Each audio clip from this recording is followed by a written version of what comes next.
Olá, hoje temos o prazer de apresentar uma história de inspiração, de conquista, que nos enche muito de orgulho. Nós vamos conversar com a Suelen Marcolino. Ela é ex-aluna do curso de Relações Internacionais e bolsista internacional da Unip, cuja trajetória foi recentemente reconhecida pela revista Forbes. Atualmente, a Suelen ocupa o cargo de gerente de relacionamento na divisão de soluções de talento do LinkedIn. Nessa posição, ela não só exerce sua competência profissional, como também se torna uma voz ativa na promoção da diversidade e da inclusão no ambiente corporativo. Vamos receber a Suelen? Seja muito bem-vinda! Oi, obrigada, Silvia. Obrigada. O meu cargo teve um update aí. Agora eu sou gerente de então vamos diversidade lá. para América Latina, Europa, Oriente Médio e África. Nossa, que carreira, hein? Tudo no LinkedIn? No LinkedIn, isso mesmo. E isso após o reconhecimento da Forbes? Foi antes, na verdade, quando eu fui reconhecida pela Forbes, eu era diretora de contas. Ainda era diretora de contas e atuava na área comercial. E 2 anos depois eu migrei para a área de diversidade na mesma companhia, até por conta dos resultados, né, das contribuições que eu fiz na empresa. E foi aí que eu fiz uma transição da área comercial para a área de diversidade. Que é uma coisa que você já devia estar olhando, né? Essa área que eu quero. É isso? Já. Na verdade, é até interessante. Se você já me permitir entrar na minha história. Pode falar, pode falar. Eu entrei. Não, só quero colocar aqui, pessoal, que eu já fui atropelando. Recentemente, ela foi incluída no ranking da Forbes entre os 10 profissionais negros de destaque nas grandes empresas de tecnologia. Só para a gente pontuar bem aqui. Vamos lá. Isso aí. E eu entrei no LinkedIn em 2017, né? Então são 7 anos de companhia. E entrei na área comercial. Entrei na área comercial, mas vi um potencial gigantesco de crescimento em relação à diversidade e à inclusão de profissionais negros, né? Que como eu, atuavam naquele momento na área de vendas, né? E aí eu comecei a meio que comparar as ações que a gente fazia em relação à inclusão de mulheres e o impulsionamento de mulheres para as cadeiras de liderança, da mesma forma que a gente trabalhava muito bem a questão de diversidade, inclusão de profissionais LGBTQIAP+, em relação a pessoas com deficiência, não há nem discussão, a gente tem uma lei para isso, né? Mas a temática racial, a gente tinha um espaço muito grande ainda para crescer. Eu enxerguei como uma oportunidade, né? E aí comecei a trabalhar, mesmo estando na cadeira de vendas, como diretora de vendas, eu comecei a fazer as minhas contribuições.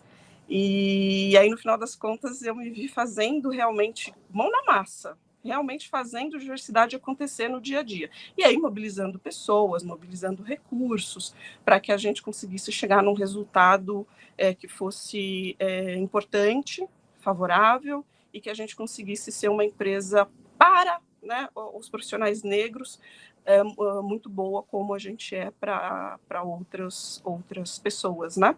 E consegui resultados assim fantásticos, e foi aí que depois de 5 anos e meio, ainda atuando em vendas, mas já trazendo resultado em diversidade de forma voluntária, por opção mesmo, por gosto de ver as coisas acontecendo. Aí sim eu mudei para a cadeira de diversidade. E hoje você ocupa o cargo de gerente de diversidade, inclusão e pertencimento. Gostei desse nome do cargo. Olha só, até chamei a atenção, eu estava conversando antes com a nossa produtora.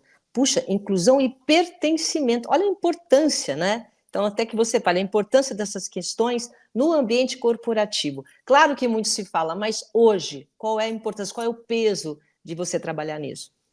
Olha, as empresas, elas têm percebido a importância, né, de trabalhar a diversidade, em parte por força da comunidade, né, que tem pressionado muito as companhias em relação a serem da porta para dentro o que a sociedade é da porta para fora, ou seja, que haja aí um equilíbrio em relação à raça, à etnia, né, a gênero, a pessoas com deficiência, orientação sexual e por aí vai, né, que ela reflita a sociedade onde ela está localizada, onde ela está alocada.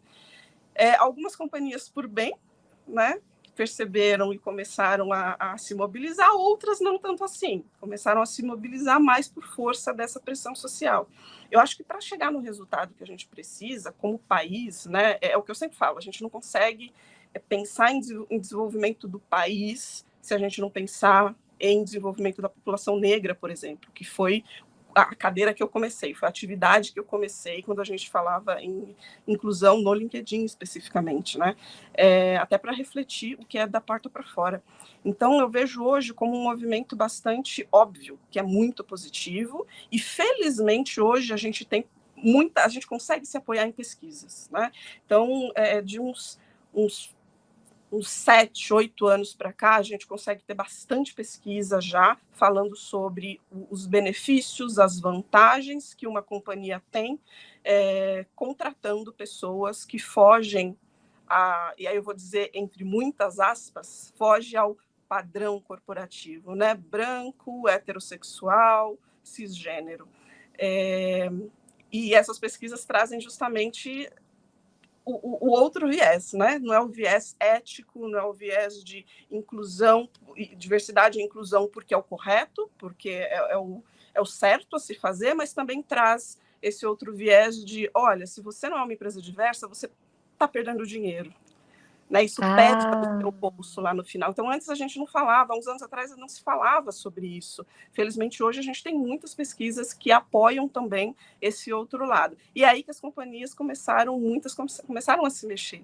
E com a sociedade pressionando também, né, e mostrando que sim, é necessário, aí você tem a junção das duas coisas, a responsabilidade em relação ao que é correto, que é oferecer oportunidades equânimes para todas as pessoas, e com também o número que fala do seu negócio. Você pode estar perdendo dinheiro, você deve estar perdendo dinheiro. A população brasileira, por exemplo, a população negra consome 1,7, se não me engano, trilhão.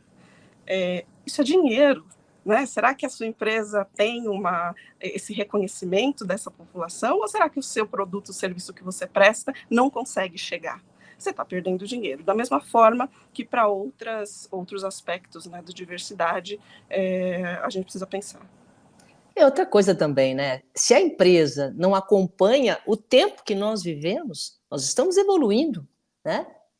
Como é que eu sou? Sou uma mulher do meu tempo? A minha empresa é uma empresa do meu tempo, ela está acompanhando, ela está evoluindo junto com a sociedade? Tem isso também, não é? Exatamente. Bom, a sua atuação inclui liderança do Comitê de Inclusão Racial, nós estamos falando do LinkedIn, que é o Big Black Inclusion Group. Então, vamos lá, quais são os principais desafios que você enfrenta nesse papel e como essas empresas, né, muita gente pode acompanhar aqui esse nosso encontro, podem fazer para superá-los?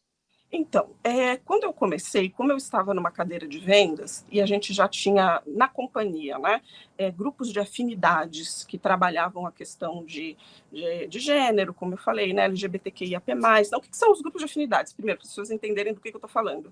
Esse comitê, né, nada mais é do que um grupo de funcionários que, por livre e espontânea vontade, voluntariamente, se juntam para entender o que a gente tem na companhia que pode ser melhorado em relação à diversidade e à inclusão das pessoas que fazem parte daquele espectro, né? Seja o grupo, o comitê racial, seja o de pessoas LGBT, o de mulheres e assim por diante. Então, nada melhor do que as pessoas que estão ali, né, no escritório todos os dias se relacionando para entender quais são os gaps, quais são as falhas, quais são as melhorias que são necessárias para fazer com que essa população se sinta pertencente e encontre ali um ambiente profícuo para o seu crescimento profissional e que sejam tratados, portanto, com equidade. Então, nada melhor do que essas pessoas falarem, olha, o problema está aqui, o gap talvez esteja aqui, né?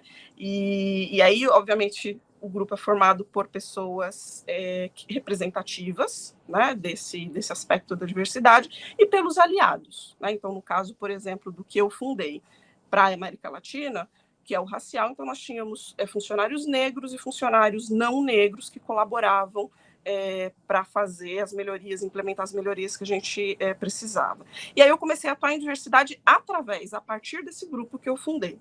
Então eu comecei junto com essas pessoas, entender quais eram os aspectos que mais nos incomodavam no dia a dia. Então, se a gente precisava falar mais sobre raça, ok. Então, qual vai ser, dentro do nosso planejamento de diversidade para esse ano fiscal, quais são as ações que a gente pode e vai implementar para falar sobre raça, para conscientizar as pessoas, para letrar os nossos colaboradores em relação à questão racial.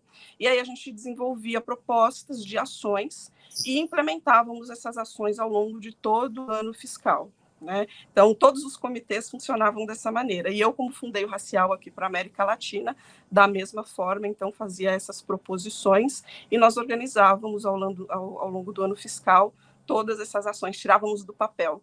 E também, né, nessas conversas todas que a gente tem, entendia como é que, o que a gente precisava melhorar. E aí, nisso, eu escalava, reportava, e aí pessoas das áreas que coubessem, né, já também trabalhavam para trazer, em contrapartida, soluções para os problemas que a gente levantou. É muito legal porque você falou um termo aí que é bacana, um letramento. As pessoas estão aprendendo, Suelen. As pessoas não sabem, elas estão sendo informadas agora, estão aprendendo como lidar, estão aprendendo o que é esse pertencimento que a gente está falando. Você não sente isso, que está tendo uma evolução em relação às empresas? Olha, eu acho que sim, e está nas mãos das empresas. A responsabilidade da empresa é investir nesse letramento. A gente sempre, pelo menos a minha geração, né, costumava dizer que a gente é uma pessoa em casa e na empresa a gente tem que ser diferente. O ser humano não funciona dessa forma. A gente traz para a companhia o que a gente é essencialmente, como ser humano. Né? A gente não consegue tirar Verdade. a máscara do trabalho e a máscara que a gente usa em casa. A gente é um ser humano e a gente tem a nossa essência. E dentro dessa construção que cada um de nós somos, a gente traz os nossos preconceitos, a gente traz os nossos costumes, da nossa vivência fora da companhia. Então, se a companhia tem uma cultura e espera um certo comportamento em relação às pessoas que estão ali naquele ecossistema, dentro daquelas quatro paredes, a gente precisa letrá-las em relação a esse comportamento. O que é aceitável? O que não é aceitável? Né? Óbvio que a gente também tem legais, porque aí quando a gente fala, por exemplo, de racismo e homofobia, a gente já está falando de uma questão que é legal, a gente já tem leis para isso. Mas dentro da companhia, a companhia precisa ter políticas para conseguir tratar dessa temática, né? Então, é aí que entra a nossa responsabilidade, de conseguir criar mecanismos, criar uma cultura que seja acolhedora, uma cultura que faça com que as pessoas que estejam ali realmente se sintam pertencentes e sintam que estão sendo tratados como iguais. Né? E qual o papel das universidades nessa promoção da diversidade e da inclusão no ambiente corporativo? Olha, é um papel importantíssimo e que eu vou confessar que sinto muita falta. Eu sempre, nas conversas que tenho sobre diversidade, eu falo das universidades não só em relação a cursos de graduação, mas cursos de pós-graduação também, em relação à carência que a gente tem hoje no ensino de falar sobre diversidade. Né? Até hoje, olha que eu já estudei muito nessa vida. Eu nunca entrei em um curso onde eu tivesse uma matéria, se fosse de graduação, pós-graduação, enfim, uma matéria que falasse sobre diversidade. A gente tem aí um monte de coisa que a gente lê e matérias na pós-graduação sobre gestão de pessoas. De que pessoas eu estou falando? De que pessoas eu estou falando? Em geral, quando a gente começa a enxergar mais esse outro lado da diversidade, a gente começa a entender que essas produções elas são muito eurocêntricas e elas são muito brancas, masculinas, heteronormativas. Em geral, são as pessoas que ditam as regras no mundo corporativo, que estão com a caneta na mão e que dentro do círculo acadêmico também tem um poder aí em relação à produção de conteúdo, em relação à produção, né, de tudo isso que a academia faz, e a gente não discute, né, a não ser que seja um curso de pós-graduação de diversidade, ou enfim, de relações raciais, ou de, enfim, alguma temática LGBTQIAP+, e por aí vai. Mas você vai num curso de gestão, num MBA, não existe, não é incluído nessa matéria de gestão de pessoas, por exemplo, poderia ser em qualquer outra, porque é um tema transversal. Não existe esse aspecto. Né? Então, é preocupante, porque a gente precisa ser formado nisso ainda. Então, a gente chega no ambiente corporativo com uma defasagem nesse sentido. E aí o corporativo precisa entrar com esse letramento. Eu não estou dizendo que um substitui o outro, eu estou dizendo que eles são complementares, visto que é um processo de educação contínuo. Mas o que você acha que é o maior, qual é o maior desafio para superar tudo isso? Já que você está falando do letramento, o maior desafio da empresa ou da universidade, enfim, qual é o maior desafio? Primeira coisa é assumir que a gente precisa, que as pessoas são preconceituosas, as pessoas têm vieses, né? A gente tem as pessoas que têm os vieses, como você enraizado, né, Suelen? É enraizado, já nasceram assim.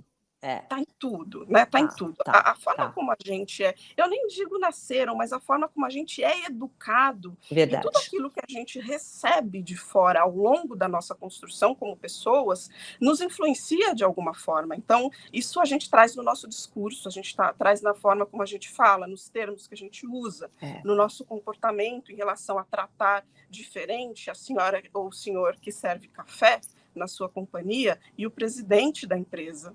Né? Salvo as questões de temas com um e que outro que naturalmente tendem a ser diferentes, mas a tratativa como ser humano tem que ser a mesma. Né? Então a gente recebe, mas está na nossa construção? Não necessariamente. Né? Tem pessoas que são educadas dentro de casa para isso, dessa forma, e tem pessoas que não são. Então, como é que a gente uniformiza isso? Né? Aí, de novo, a gente entra nas políticas que as companhias podem desenvolver para que isso aconteça, para setar, né? Para estabelecer o que é aceitável e o que não é aceitável. Eu acho que o grande desafio é exatamente esse, você conseguir construir, e aí isso eu repito muito, eu até já vou soltar aqui uma notícia, estou escrevendo um capítulo de um livro em coautoria com alguns colegas, onde eu falo sobre a importância de você ter culturas fortes, de você moldar culturas que as pessoas consigam vivê-las no dia a dia.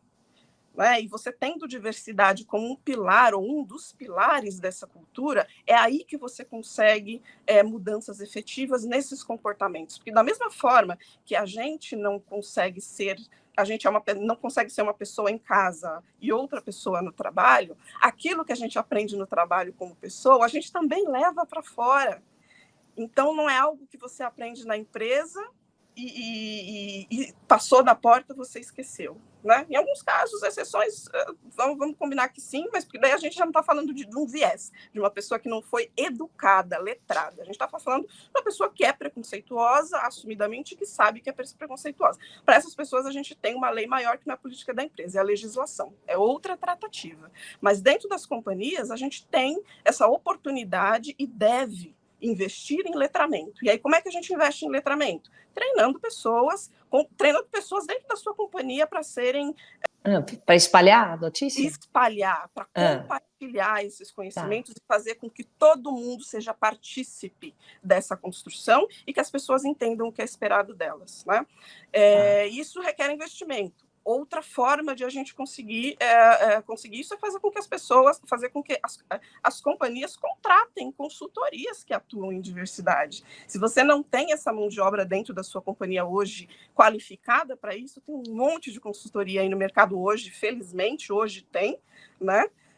Que você pode contratar para dar conta dessa falta que você tem internamente. Então, meios existem. A primeira coisa é assumir que isso é importante e tratar da mesma forma que a gente trata o negócio. Né? Trabalhar com diversidade e inclusão não é se der tempo, se sobrar budget. A gente precisa entender isso como um dos pilares de sustentação do nosso negócio. A gente já falou que pode estar perdendo dinheiro. Né? Então, se a gente está perdendo dinheiro, isso não é relevante? Então, a gente precisa tratar com o mesmo carinho, atenção, que a gente e budget, disponibilização de budget que a gente trata o nosso negócio de uma forma geral. Perfeito, e tem que ter pessoas como você para sacudir todo mundo, é isso mesmo? Para dar uma sacudida, né? É isso mesmo. Você foi bolsista internacional da Unip, queria que você contasse um pouco essa experiência, como ser bolsista é muito importante para nós, como que ela contribuiu para o desenvolvimento acadêmico, seu, pessoal, profissional, enfim.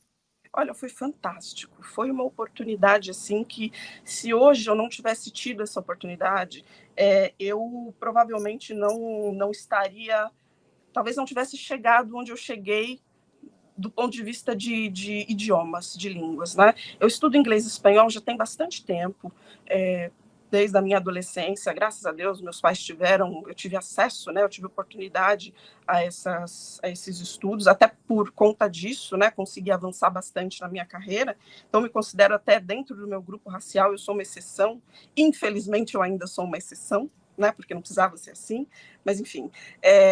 Então, estudei idiomas desde os meus 13 anos de idade, financiados por papai e mamãe, pai trocínio, né? Mãe trocínio. E na Unip eu tive a oportunidade de exercitar isso estudando em uma universidade fora, o que fez total diferença. Uma coisa é você aprender aqui, tá sempre aqui. Algumas pessoas conseguem desenvolver muito bem o idioma e ok, tudo bem. Mas para mim foi muito rico ter essa oportunidade de estudar em um idioma diferente, de compor. A gente, em relações internacionais, compõe artigos, a gente escreve demais em RI. E eu fazia tudo isso em espanhol e em inglês, né? Então foi uma experiência riquíssima que fez com que, a partir do momento que eu saísse da faculdade, eu abraçasse esse universo de trabalhar com empresas e com negócios, né, em Hispanic Latam, né, América Latina e Caribe, porque eu gostei tanto e abracei tanto essa coisa da cultura e do... Óbvio, somos latinos também, né, mas dentro desse aspecto cultural, né, de Hispanic, entre outro francês, né, que a gente tem aqui na América Latina, eu pude me desenvolver muito mais, né, tanto culturalmente quanto como pessoa, como profissional, e nunca mais parei de trabalhar com a América Latina. E você, pouco que eu estou observando aqui, você não é de perder oportunidade, não é? Não sou, não sou. Quando ela não chega, eu vou atrás. Eu pego ela no laço. Mas Deu para até para pegar ela perceber. no laço, a gente tem que ter uma base, não é? E tem que ter um empurrão, é isso. Tem que ter um empurrão, porque o que a gente vê, o que eu como profissional, e agora muito mais como profissional atuando em diversidade, o que eu vejo é que faltam oportunidades, faltam portas. Eu sempre, informalmente, sempre converso muito sobre isso. Eu falo, gente, qualquer pesquisa dos últimos anos, dos últimos 4, 5 anos que você pegar em relação, falando sobre empregabilidade, você vai ver a palavra resiliência, porque a indústria quer pessoas resilientes, porque o corporativo quer gestores e quer... Verdade. Eu não conheço um indivíduo mais resiliente do que aquele que mora na periferia da periferia da periferia, que pega trem, ônibus, metrô, barco e tudo mais que tiver na frente para chegar no centro da cidade para trabalhar todo dia. Acorda 4, 5 horas da manhã para chegar às 7 no Verdade. centro. Isso é uma forma de resiliência, né? Então, como é que a gente consegue, no ato de... ao recrutar, né, no ato de recrutar, no ato de criar pontes para chegar nessas pessoas, como é que a gente consegue, ao entrevistar, enxergar esse potencial, entender o potencial, porque a soft skill está aí, né? A resiliência é uma habilidade, social, é um soft skill, né? Uma habilidade comportamental, que é o mais difícil de você ensinar para as pessoas, porque está diretamente relacionado com a vivência dela, com os costumes dela. Contexto, exato. Exato, com o que ela passou antes, com tudo que ela foi exposto na vida, quer tenha sido bom, quer tenha sido não tão bom assim. Então, a gente é um conglomerado de experiências, e são essas experiências que formam a gente, formam as nossas habilidades comportamentais, onde, né, na qual também reside, entre outras tantas, a resiliência. Né? É muito mais difícil você ensinar isso para as pessoas, porque a habilidade técnica, você proporciona um MBA, proporciona um curso, paga um curso. Tem equilíbrio, sim. Idiomas, mas o que a pessoa viveu, não tem como. Não tem como. Então, como é que a gente, e aí eu deixo uma provocação, como é que a gente cria oportunidades e como é que a gente consegue ter essa habilidade como pessoas que contratam pessoas, como pessoas que fazem gestão de pessoas, como é que a gente consegue ter essa habilidade de enxergar o potencial e falar, essa pessoa eu vou investir nela, nas habilidades, ela já tem habilidades comportamentais que eu preciso, como é que eu vou investir nas habilidades técnicas, dos hard skills que eu preciso, e ter essa disposição também, né? Perfeito. Agora, como as empresas elas podem se tornar, então, mais inclusivas, mais acolhedoras para profissionais de diferentes origens e identidades, especialmente considerando as demandas sociais que a gente falou aqui em constante mudança? Olha, a primeira coisa é você investir em letramento em relação a todas essas diferenças, todos esses aspectos que a gente trabalha em relação à diversidade. Porque não adianta eu atrair esses talentos, colocá-los dentro da minha companhia, e aí chega lá a mulher negra, ela é hostilizada porque ela usa o cabelo natural, o homem negro recebe apelidos porque ele é um homem negro, e esse ser homem negro é carregado também, né, de estereótipos, porque é uma pessoa LGBT ou é uma pessoa trans que trabalha naquele lugar e não se sente à vontade porque não é recebida, não é chamado para a mesa, não é chamada para as conversas, não é chamada para contribuir. Uma pessoa com deficiência, por exemplo, que está eventualmente numa posição aquém daquela que ela estudou, só porque ela tem uma deficiência que muitas vezes nem impacta em estar em uma posição para a qual ela estudou. Né? Então, a gente precisa primeiro letrar as pessoas que estão naquele ambiente. Isso é para a vida. Você vai começar hoje, você não vai terminar nunca, porque cada dia você vai encontrar uma necessidade diferente. E outra coisa, você tem o turnover, você tem a rotatividade de pessoas que entram e saem, que são contratadas e que vão embora. Isso é constante também. Então, aqueles que entram precisam também ser educados da mesma forma para ficar na mesma página daqueles que já estão. Né? Então, a primeira coisa é educar. Educar.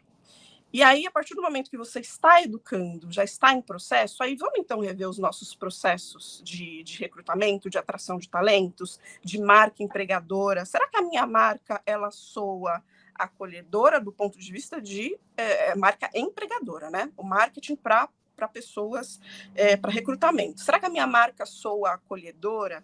Será que a minha marca soa uma pessoa, uma mulher trans, por exemplo, se ela olhar uma vaga, ela vai falar, poxa, essa marca, eu acho que eu vou me dar bem lá dentro? Ou uma pessoa negra, será que eu entrar, né? Será que se eu entrar eu vou ser hostilizada? Então, quando você começa a trabalhar a sua marca empregadora de uma forma a comunicar o seu posicionamento, e por isso que tem que ser tão real, por isso que o letramento ele tem que começar antes. Né? Porque eu não posso dizer que eu sou uma pessoa, que eu sou uma empresa que apoia a diversidade, cujos pilares é a diversidade. E se uma vez que a pessoa está ali dentro, primeiro, ela não vê diversidade. Segundo, se não for genuíno. Não é genuíno, ela não tem o acolhimento que eu disse para ela que ela teria. Ela não encontra o ambiente profícuo para o crescimento dela, como eu disse que teria. E aí ela vai embora.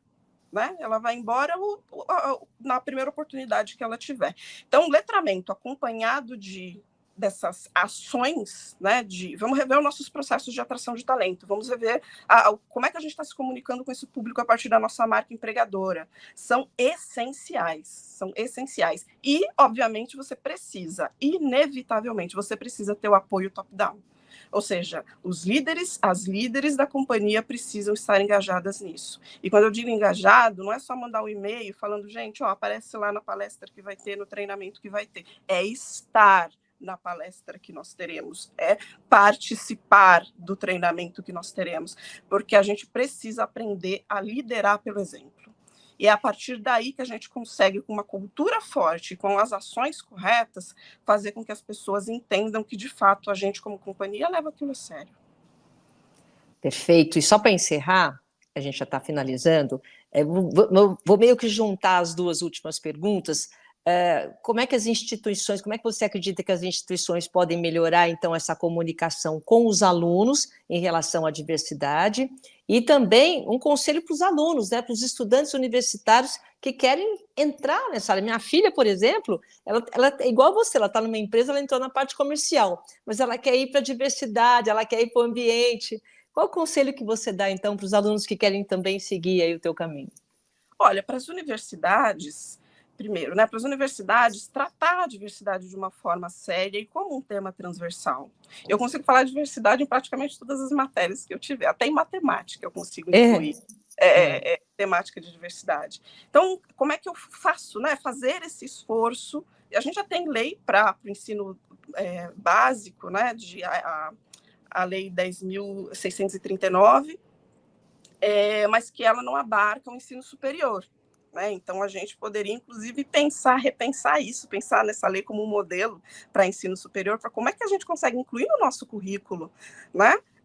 De forma transversal, e quando a gente faz os temas de diversidade, né? Como é que eu trato diversidade? E em matérias onde eu tenho uma grade específica, como administração, relações internacionais, contabilidade, economia, por que eu tenho aulas de gestão de pessoas, por que eu não incluo uma cadeira de diversidade, uma matéria sobre diversidade? Ou minimamente dedicar dentro dessa matéria um período, que seja um trimestre, ou enfim, sobre diversidade. Eu tenho livros, né? Tenho referências de livros muito boas para tratar essas temáticas. Livros tanto nacionais quanto livros traduzidos, que também são boníssimos. E isso do ponto de vista de diversidade. Né? Eventos também contribuem. Né? Quando a gente fala em semana de carreiras, a gente inclui diversidade, algum especialista para trazer isso, que vive a diversidade no corporativo, que fala sobre diversidade no corporativo, para falar sobre isso nas nossas trilhas de carreira, na nossa semana de carreira. E aí, olhando para os alunos, para as alunas, eu acho que é um mercado ainda muito pequeno, infelizmente, engatinhando, ainda está engatinhando, porque é como eu falei, a gente ainda é muito informal do ponto de vista acadêmico. E o mercado, ele preza muito por essa questão de você ter o diploma e ter a vivência, ter experiência. Para quem está se formando agora, não vai ter experiência em nada praticamente, é esperado, ou deveria ser pelo menos, né? Então, por essa falta de formalidade, por a gente ter muito mais cursos ou de pós-graduação ou de especialização, o meu conselho seria se formar em uma cadeira que te atrai agora, seja qual for, engenharia, administração, economia, enfim. E uma vez que você estiver dentro do mercado, uma vez que você estiver buscando por oportunidades no mercado, você manifestar esse seu interesse em processos de estágio, em processos de trainees, porque os trainees, eles fazem eles percorrem áreas diferentes, eles trabalham, mesmo um trainee de engenharia, por exemplo, ele vai ter um projeto, ele pode vir a ter um projeto na área de RH, sendo um trainee de engenharia. E aí ele vai rotacionando por outras áreas e da mesma forma desenvolvendo ali atividades. Então, por que não, né? Você entrar a partir dessas oportunidades. Mas aí é preciso você entender, ter aí mapeado, usem a plataforma do LinkedIn como uma ajuda nesse sentido. Quais empresas que trabalham diversidade? Quais são as empresas que têm uma cadeira de diversidade? Tem um gestor, tem uma gestora que trabalha ali a temática diversidade. Então, muito provavelmente ali, se existir processo seletivo para estagiários, estagiárias ou trainees, pode ser uma oportunidade de entrada para essas cadeiras. Ótimo. Muito bem, que aula! Eu tenho que te agradecer, porque foi uma aula aqui muito importante. Eu acho que você colocou luz, que era o que a gente queria mesmo sobre esse tema. Muito, muito obrigado pelo seu tempo aqui, viu? Obrigada, eu agradeço o convite. E o NIP, né, gente? É a minha casa ainda, então pode chamar mais que eu sempre venho. E com certeza as suas dicas aqui vão ser adaptadas, a gente vai chegar lá. Muito obrigada, Suelen. Obrigada mesmo. Mais. E só lembrando você que está acompanhando esse encontro, esse nosso bate-papo fica disponível para você ver e rever. Muito obrigada e até a próxima.